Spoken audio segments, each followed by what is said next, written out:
Hi there and welcome back to my channel. This is Sean, the Honest Book Reviewer, with another book review. In this video, we're discussing the collection If It Bleeds, written by Stephen King. There are 4 novellas in this collection. 2 I enjoyed, 2 not so much. I admit, I read this collection because of the novella If It Bleeds, which this book is the title of as well. That novella features Holly, one of my favourite characters of all time Stephen King's written.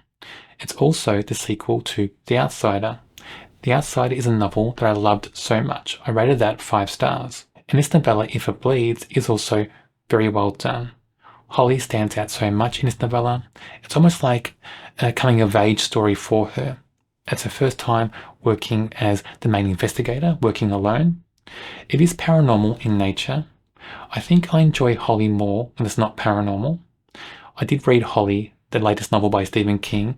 That's not paranormal at all, and I love that. So I compare, the 2 types of book Stephen King writes, paranormal and not paranormal, and Holly in both of them. It's better for me when Holly is in a non-paranormal story. I think that works for that character a lot more. But I did enjoy If It Bleeds very much, that novella. I enjoyed one other, and 2 others not so much. So 50% is not too bad, especially for me. But I don't like short stories and novellas that much. It's not my favourite, but I'm trying to read them more and more. Let's talk about the novella If It Bleeds first, featuring Holly, one of my favourite characters of all time Stephen King has written. I enjoyed this. Despite it being Holly in a paranormal setting, I enjoyed it a lot. It's a coming-of-age story for Holly, basically, because it's her first time investigating something solo. And she's the lead investigator in this as well. I found it fascinating to see her growth in this story. She's grown so much in this story compared to what we see in other stories before this. I do like the fact that it's a sequel to The Outsider as well. I like that connection. I like the fact that Holly's eyes are opening up to this kind of world that may be beyond normal. But saying that, I do prefer Holly in a normal setting. I don't really like her in paranormal settings. I don't think it suits her character that much. I think her character is suited more to just standard settings without any paranormal aspect at all. When you compare Holly to in the novel Holly, which is just written in 2023, compare that to the Holly in this or The Outsider. Even though I enjoy Holly in all stories, I think she's more suited to the novel Holly, where there's no paranormal going on at all. But for me, this novella is still very good. I like Holly's growth and development. I like the other characters' growth and development as well. The support characters that carry on through all her stories. It creates this familiar kind of family setting for Holly and for the reader as well. I'm hoping we see Holly in many more stories to come. My second favourite novella in this collection is Mr. Harrigan's Phone. And that's down to the characters, Craig and Mr. Harrigan.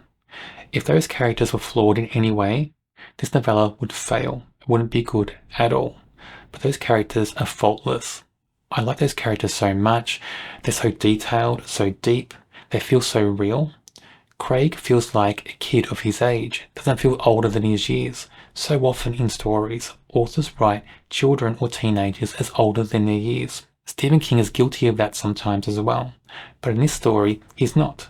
Craig feels like his age. It just makes this novella just seem a better read, basically. I enjoy it more. It feels more real, more lifelike, because those 2 characters feel like their age. They feel like who they're meant to be. This is very much soft horror. It feels like Twilight Zone type horror, where it's not just about the horror, it's about the characters and just the situation. So, with character-driven horror like this, and the characters being written so well, that's what makes it very enjoyable and makes it a standout read for me. So I enjoyed this so much. I think it's a very, very interesting story.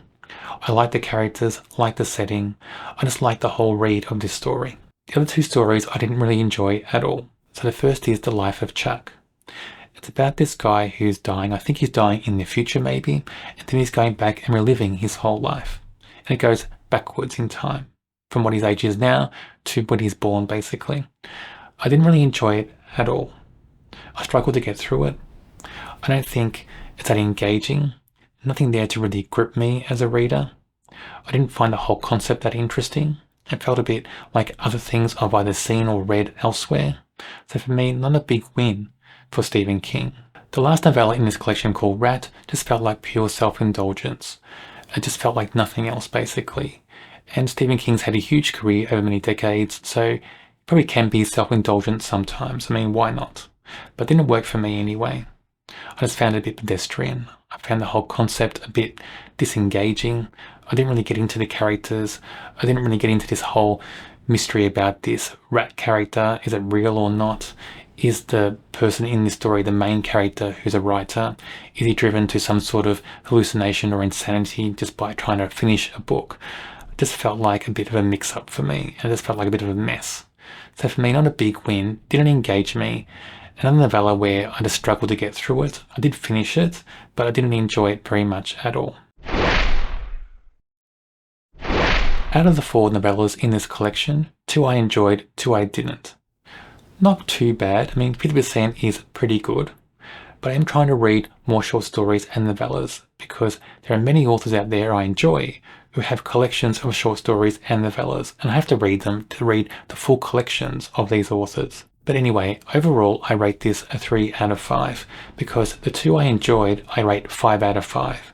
And the 2 I didn't, I rate 2 out of 5. So on average, about 3 is looking like the best score for me.